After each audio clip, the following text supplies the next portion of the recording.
Ẹ̀yin tèmi nílé, ẹ káàbọ̀ padà sí orí channel wa Movies Room TV. Èní a fẹ́ sọ̀rọ̀ nípa fíìmù yìí, Adé-Ìfẹ́. Adé-Ìfẹ́ jẹ́ fíìmù kan tó jẹ́ pé ó kọ́ni lọ́gbọ́n púpọ̀ gan-an, ó dẹ̀ wà interesting. Irú àwọn fíìmù báyìí ló yẹ kí ká máa wò.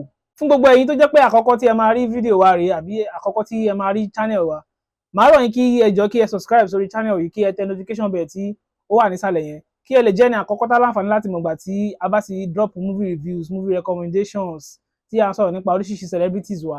Oríṣiríṣi ẹ̀kọ́ ni mo kọ́ nínú fíìmù yìí, Adé-Ìfẹ́. Fún gbogbo àwa tí a ti wo Adé-Ìfẹ́, ẹ jọ̀ọ́ kí la lè sọ nípa fíìmù yìí? Òṣèré wo ni àwa fẹ́ràn jù? Àti pé kí ni ẹ̀kọ́ tí a kọ́ nínú Adé-Ìfẹ́? Ẹ jẹ́ kí a comment nínú comment section wa. Comment tí ó bá ti ní like jù ni ó máa jẹ ẹ̀bùn 5,000, 10,000 àti 15,000 naira tí à ń fún ẹ̀yin subscribers wa. Kí ẹ má gbàgbé pé ẹni tí ò bá ti subscribe kò láǹfààní láti jẹ ẹ̀bùn yìí o. So màá rọ̀ yín kí ẹ subscribe sí orí channel yìí, kí ẹ dẹ̀ comment nínú comment section ẹ̀kọ́ tí ẹ rí kọ́ ń bẹ̀.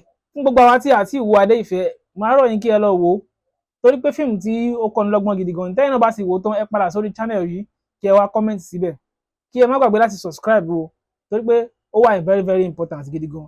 Subscriptions yìí náà ló máa fún wa ní ìwúrí láti máa tẹpá mọ́ wo nǹkan tá à ń ṣe yìí. Màá rọ̀ yín kí ẹ subscribe, kí ẹ comment síbẹ̀.